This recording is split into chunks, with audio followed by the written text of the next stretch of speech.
हे श्याम सुंदरा राधे राधे राधे राधे हे श्याम सुंदरा राधे राधे राधे हे श्याम सुंदरा राधे राधे राधे राधे राधे हे श्याम सुंदरा राधे राधे राधे हे श्याम सुंदरा राधे राधे राधे राधे राधे राधे हे श्याम सुंदरा राधे राधे राधे राधे राधे राधे राधे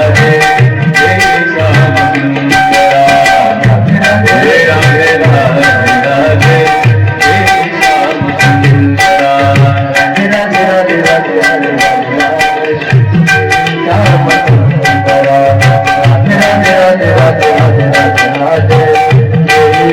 राधे श्याम सुंदरा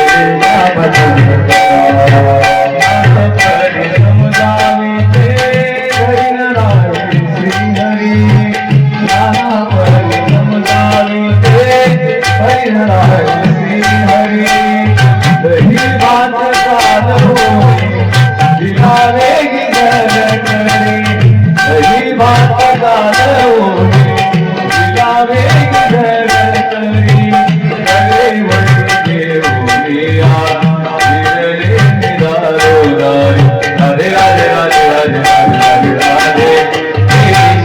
राधे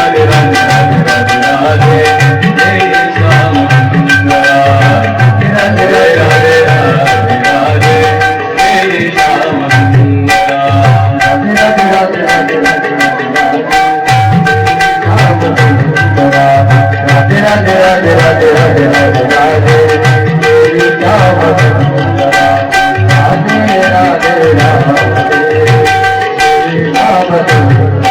हे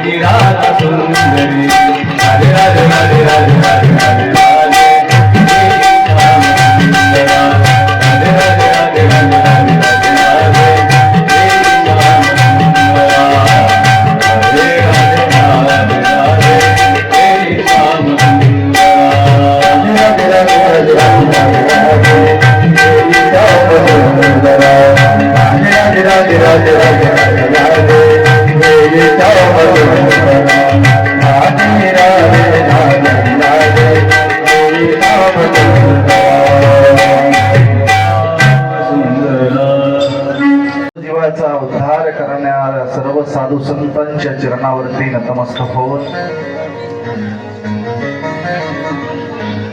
श्री गुरूंच्या पावन पदकमली नमन करून माता पित्यांच्या पावन चरणी नमन करून ग्रामदैवत महारुद्रायाच्या चरणी नमन करून श्री भागवत ग्रंथावरती या ठिकाणी नतमस्तक होऊन कथेला प्रारंभ आहे.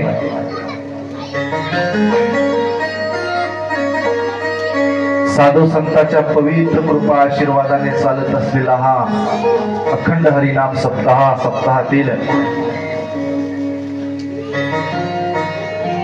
5वा दिवस या ठिकाणी उगवला. 4 दिवस पाहता पाहता या ठिकाणी निघून गेले. आवाज थोडा कर्कश यायला लागला. हॅलो. पाहता पाहता 4 दिवस या ठिकाणी संपून गेलेले आहेत. 5वा दिवस उगवला. अतिशय आनंदामध्ये चालत असलेला अखंड हरिनाम सप्ताह मोजे खडकी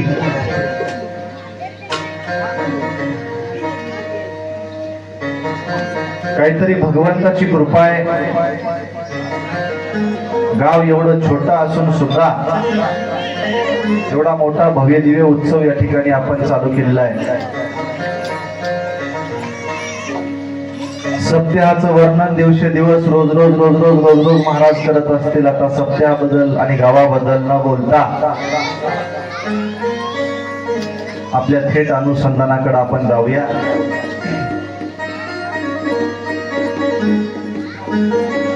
दररोज कथा 2ला चालू व्हायला थोडा अन्याय व्हायला काही की वाटलं होतं, पण तेच खरं होईल. 1 ते 4चा टाइम आहे कथेचा पॉम्पलेटवर पत्रिकेवर, आणि कथा चालू व्हायला 2ला. थोडं मलाच वेगळं वाटू लागलं, रोजच 2ला रोजच 2ला. पण आता मलाच वाटलंय की खरं 2लाच होतं, कारण सर्व माता भगिनींना सर्वांना कळून चुकले. हे काही 2 शिवाय येत नाही. आता याला माझा आणि तुमचा कोणाचाही दोष नाही. वळण पडलंय आपल्याला. रोज किती वाजता 2ला येते महाराज, 2च्या पुढूनच होईल. असो,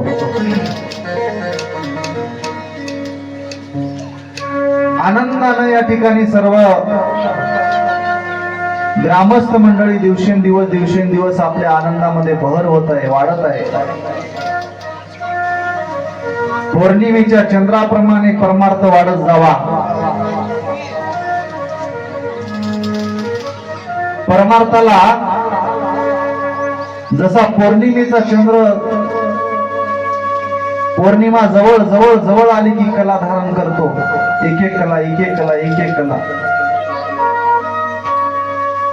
चंद्राला किती कला आहे? तो चंद्राला कला किती आहे? चंद्राला विचारलं, 64 कला नाही.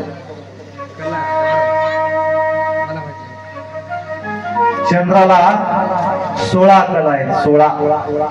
त्याला कोणी कळा म्हणतो, कोणी कला म्हणतात. त्याचे वेगवेगळा शब्द प्रयोग आहे. आणि 16 ही कला धारण करून चंद्र असणारा पौर्णिमेच्या दिवशी उगवतो.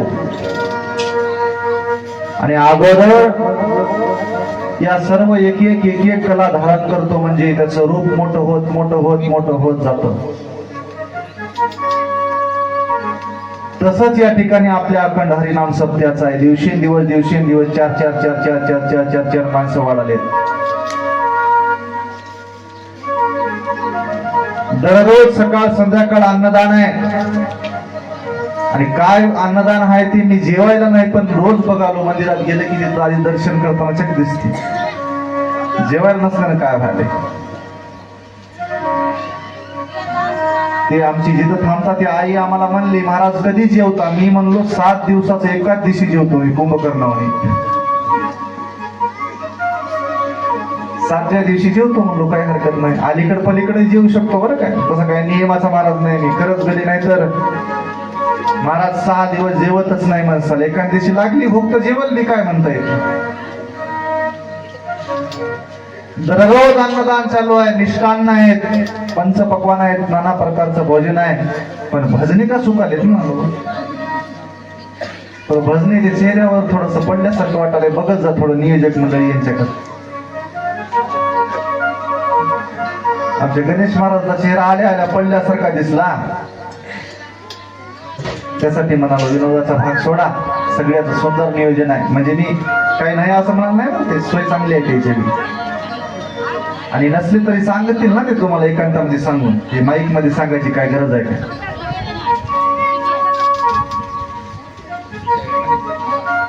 जेवढे हात तेवढे तरी बोलू नका. माय होय, माय रुक्मिण माय, जेवढे हात तेवढे तरी बोलू नका. इकडे बघा, आता येणार आहे पब्लिक.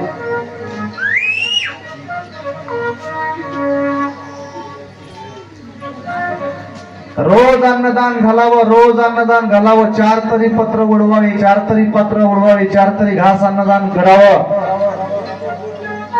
7 दिवस रोजचे महाराज येऊ लागले, अन्नदान उडलं पाहिजे, 4 घास उडवले पाहिजे, 4 पात्र उडवले पाहिजेत. आपल्या घरी 4 माणसं सत्पात्री जेवले पाहिजेत.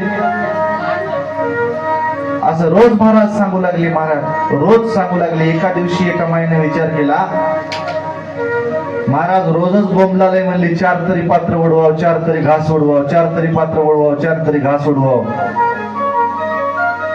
एका दिवशी एका बाईनं पत्रवाळ्याचं बंडल घेतलं, पूर्ण डझनभर पत्रवाळ्या असतील, वरी सलापावर घेऊन गेली आणि सलापावर जाऊन पात्र उडवायला सुरू केली. काढायचं पात्र उडवायचं, काढायचं पात्र उडवायचं. खालून सकाराम पाटील जाऊ लागले. काय करल्या मावशी म्हणली. काय नाही म्हणले, तुम्ही कथेला नाही वाटाले म्हणले. नाही तसं सकाराम पाटील कुठं असतं, 4-5 माणसं कधी.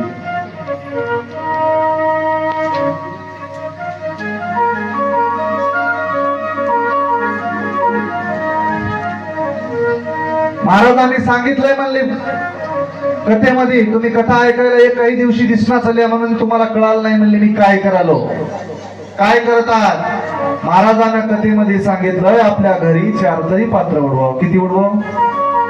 4 तरी पात्र उडवाव.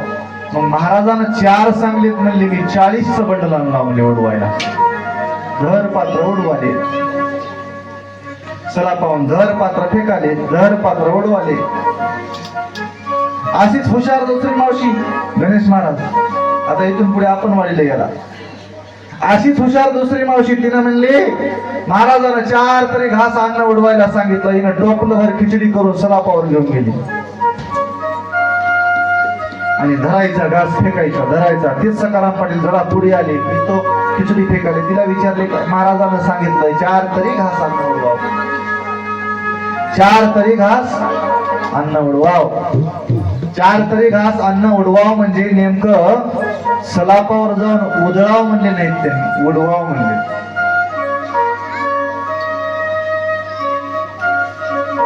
मराठी भाषा फार गमतीची आहे महाराज. मराठी भाषेमध्ये गंमत आहे.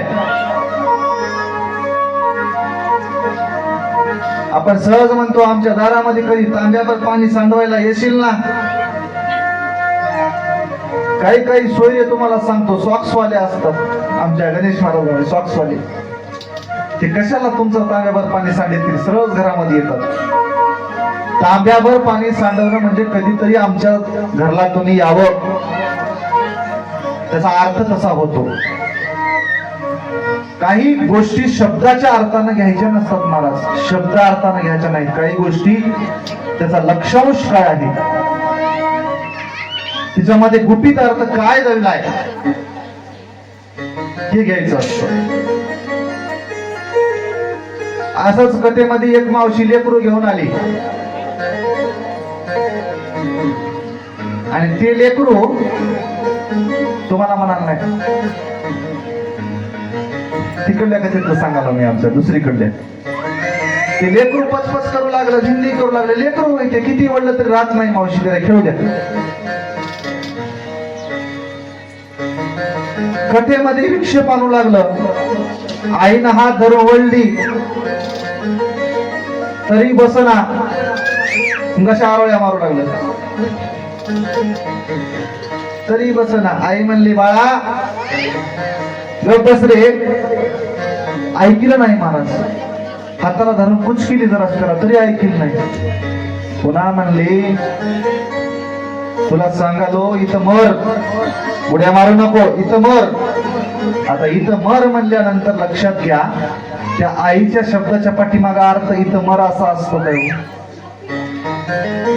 म्हणजे तू गपचूप बस. वैताग असेल, शब्दामध्ये जरी उल्लेख वेगळा झाला असेल तरी शब्दशः भाषेमध्ये अर्थ वेगळा दडलाय. म्हणून बोलत असताना कोण कोण्या अर्थानं कोण कोण्या अर्थानं बोलायला कळावं, माणसाला कळत जाव. एखाद्याच्या घरी गडगंज श्रीमंती असली तर माणसं म्हणतात काय पसारा आहे यांचा. काय म्हणतात मला? काय पसारा आहे यांचा. फक्त बोलण्यामध्ये शब्दाच्या स्वरामध्ये बदल होतो. काय पसारा आहे यांचा. आणि तेच माणूस जर एखाद्या गरीबाच्या घरी गेला, त्याच्या घरी खिळी असेल तर साप्ती नाही, साप्ती असेल तर जू नाही, जू असेल तर फास नाही, फास असेल तर बैल नाही, बैला असेल तर इकड नाही, सगळा गोंधळ आहे, काहीच नाही, काहीच नाही, काहीच नाही. त्याच्या घरी जर ती माणूस दिलं तर म्हणते काय राव, म्हणते सगळा पसारा आहे तुमच्या इथं. काय पसारा आहे तुमचा. शब्द तेच, अर्थ वेगळे. शब्द तेच. काय पसारा आहे तुमचा, काय पसारा आहे तुमचा म्हणल्याबरोबर समजून जायचं की हे तुच्छ शब्दातून बोललेलं आहे आपल्याला. आणि काय पसारा आहे तुमचा म्हणल्यानंतर त्या शब्दाला शब्द तेच. काय पसारा आहे तुमचा. शब्दाची बोलण्याचा स्वर बदलला, परिभाषा बदलली की अर्थच बदलतो. एवढी गमतीची मराठी भाषा आहे. एवढी मराठी भाषा गमतीची आहे. भारतामधल्या भाषेला माता म्हणलं जाते. भारतामधल्या मातीला माता म्हणलं जाते. भारतामधल्या पशुला माता म्हणलं जाते. भारतात वृक्षाला माता म्हणलं जाते. आणि भारतात स्वतःच्या जन्म देणाऱ्या आईलाही माता म्हणलं जाते. महाराज, ही भारताचं मोठेपणाची भूमिका आहे. आपण ज्या ठिकाणी जन्माला आलो, या भारत मातेला भारत माता म्हणतात. इतर देशांकडे तुम्ही लक्षपूर्वक बघा, कधीच चीनला चीन माता म्हणलं नाही कोणी. म्हणले का आतापर्यंत? चीनला कोणी चीन माता म्हणलं नाही. अमेरिका काका म्हणलं नाही कोणी अमेरिकेला. बरोबर आहे ना? किती श्रीमंत जरी देश असेल तरी त्यांना कोणी पदवी लावली नाही. भारत मातेला, या इथल्या मातीला सुद्धा माता जिथं म्हटल्या जाते, ती भारताची भूमी पवित्र आहे. गाईला माता म्हटलं जाते. पशुकुळामध्ये जन्म झाला, पण 33 कोटी देवाचं वास्तव्य ज्या मातेमध्ये आहे ती माता म्हणजे आपली गोमाता आहे. गोमातेचं रक्षण झालं पाहिजे. आता गोमातेचं रक्षण करा म्हणणाऱ्याच्याच घरी गाई नाही, ती एक फार शोकांतिक आहे. आता आम्ही महाराजांनी सांगावं गोमातेचं, पण आम्ही गाय पाळावी हे महत्वाचा मुद्दा आहे. प्रत्येकाच्या घरी गाय असावी, गोमातेचं रक्षण करावं, गोमातेची पूजा करावी. गोमातेच्या वास्तव्याने आपण पवित्र होत असतो. एका पशुला सुद्धा पशु म्हणायचं नाही, पातक लागतं तिला माता म्हणावं, त्याला गाय म्हणतात, गोमाता म्हणतो. म्हणून एवढी पवित्र आहे माता आपली. गोमाता पवित्र, भारत माता पवित्र. भारतातल्या तुळशीला सुद्धा तुळशी माता म्हणतात. जन्म देणाऱ्या आईला माता म्हणतील यात नवल नाही. अन्य गोष्टीलाही मातृत्व दान आणि प्रदान करणारी भूमी जगाच्या पाठीवर भारत आहे. या दान दान करतो या करते है बतेरा, ये भारत देश मेरा, ये भारत देश मेरा, ये भारत देश मेरा, ये भारत देश मेरा. दान पर सोनी की चिड़िया करती है बसेरा, ओ भारत देश मेरा, ओ भारत देश मेरा. दान दान पर सोनी की चिड़िया करती है बसेरा, ये भारत देश मेरा, ये भारत देश मेरा. दान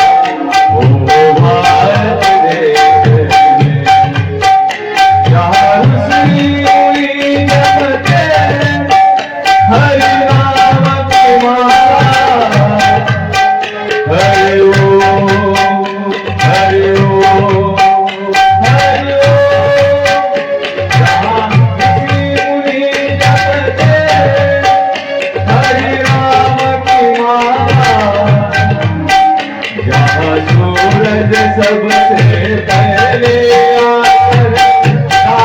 अपना तेरा ओ भारत देश तेरा ओ भारत देश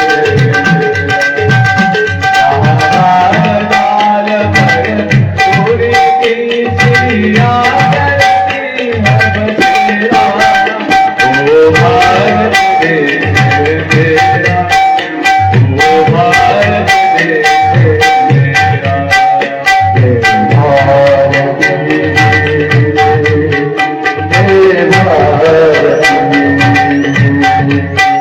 जय भारत जय भारत सुंदर आली बरं आल्यावर झाली अशी वेगळं घ्या उत्तरा देवले जगरा वैमान कमला कमल उत्तरा देवले जगरा वैमान कमला कमल पाप करते भालो करता बात करोगी करता बात करोगी ने बनेगा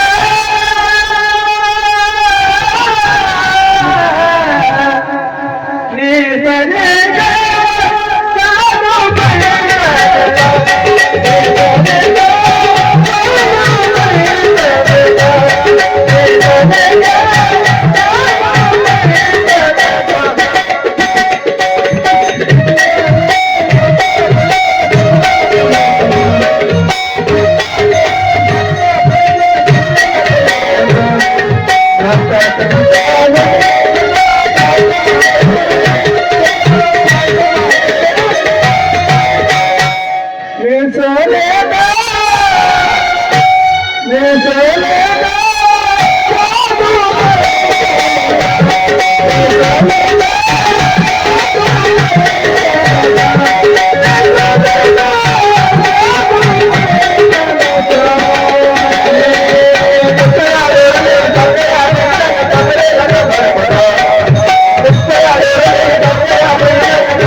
नाही तर काही कोणाचं लेकरू तापीनं पडलं तर उद्या मजा ना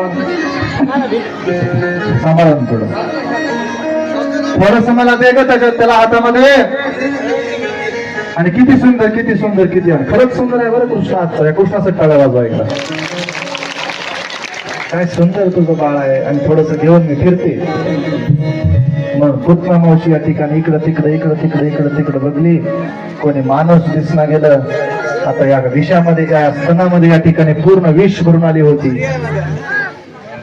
स्तनामध्ये एक विष आहे आणि श्रीकृष्ण परमात्म्याला मारण्याचा डाव पोटामध्ये बसलेला आहे अलगद बसली अशी हळूवार बसली आणि या ठिकाणी श्रीकृष्ण परमात्म्याला स्तनपान दिलं माय तसं स्तनपान करायला सुरुवात केली. अमृता समान कृपा नारायण करिता होय. भगवंताने कृपा केली तर विषाचं अमृत होत. त्या देवाला या ठिकाणी कशाला विषाची बाधा होणार आहे. विष संपलं, दूध संपलं आणि शेवटी रक्त सुद्धा प्राशन करायला सुरुवात केली. आणि जमिनीवरती या ठिकाणी पडलेली जी काही पुतणं होती ना तिनं आपलं स्वरूप स्वतःचं धारण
भगवंताने या ठिकाणी स्तनपानामधलं रक्त सुद्धा ओढायला सुरुवात केली आणि घायाळ झाली महाराज ही पुतना.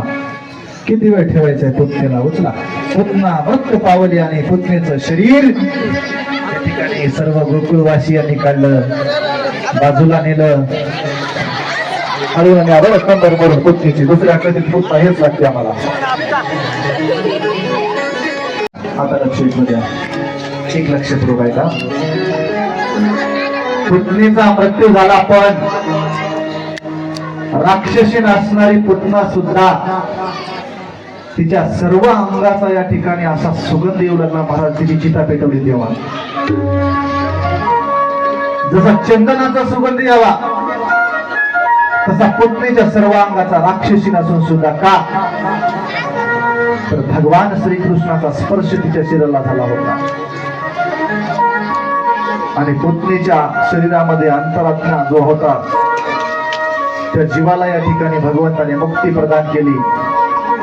कशी मुक्ती प्रदान केली त्याला प्रमाण अनुबाराने दिलं. तुवा संकादिकाची निमाने सायुज्य सौरसोदिदला पुतणे जी विषाची स्तनपाने मारू आली. जी विषाचं स्तनपान घेऊन श्रीकृष्ण भगवंताला मारण्यासाठी आली पण त्या भगवंताचा स्पर्श झाला आणि त्या भगवंताने त्या पुतण्याचा उद्धार केला, कल्याण केलं. रत्नमालाच्या दोन्ही इच्छा पूर्ण केल्या, एक तर वैरभावना आणि दुसरी स्तनपान. पुतना राक्षसीचा विषय संपला. त्यानंतर दुसरा राक्षस त्या ठिकाणी तयार झाला. कंसाला बातमी कळाली. कंस शांत बसला नाही आणि कंस शांतच बसत नाही. कंसाला बातमी कळाली, पुतना गेली. अहो पुतना गेली, एवढी मोठी पुतना गेली, आता काय कोणाचं. दुसरा एक भादर उठला. जसं आपल्या पिक्चर मध्ये एक एक गुंडे आम्ही जाता आता म्हणतात, हम जाकेंगे उसको देखेंगे म्हणतात, सारखे सारखे चक गुंडे. तसं कारण अगोदर कसं राहते, अगोदर कोणाचा शेवटचा जो खलनायक आहे त्याला मारायचं नसते, त्याला शेवटी ठेवायचं असते. का तर हे बारके सारखे जे काही अन्याय करणारे, अत्याचार करणारे अगोदर याला पाठवायचं असते समोर. आणि जर अगोदरच राजा मेला तर डाव मोडला. म्हणजे असाच या ठिकाणी स्वराचार करत भ्रष्टाचार करत फिरतील म्हणून शेवटला कंस आहे. शक्तासुर नावाचा दैत्य समोर आला. महाराजी त्या कृष्णाला जाऊन या ठिकाणी मी संपवणे को चिंता करू नका म्हणून शक्तासुर आला गोकुळामध्ये. आणि कोण्या रूपानं जावं म्हणून या ठिकाणी एक सूक्ष्म रूपाने त्या गोकुळामध्ये प्रवेश केला. आणि कृष्णाला कसं संपवावं म्हणून या ठिकाणी विचार केला. पण त्या प्रांगणामध्ये गाडा होता, गाडा खेळण्याचा, श्रीकृष्णाचा गाडा, लेकरांना खेळण्याचा गाडा. त्या गाड्यामध्ये शक्कासुराने प्रवेश केला आणि मोठ्या गाड्यामध्ये प्रवेश करून या ठिकाणी गाडा आपोआप श्रीकृष्णाला या ठिकाणी यशोदामाईनं अंगणामध्ये टाकलं. श्रीकृष्ण भगवान या ठिकाणी या कुशीवरून त्या कुशीवर, त्या कुशीवरून या कुशीवर या ठिकाणी खेळू लागले. तो गाडा चालत येत आहे. श्रीकृष्ण परमात्म्याला सांगावं लागेल का, हो ते गाडा यालाय, तुम्ही बाजूला व्हा म्हणून, किंवा त्याला वाचवायला कोणी यावं लागेल काय? जगाच्या पाठीवर कितीही मोठी शक्ती जर वाचवायला आली,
श्रीकृष्ण परमात्म्याने गोवर्धन पर्वत उचलला म्हणून त्याला गोवर्धन गिरिनारी असं नाव पडलं. श्रीकृष्ण परमात्म्याने लीला केली.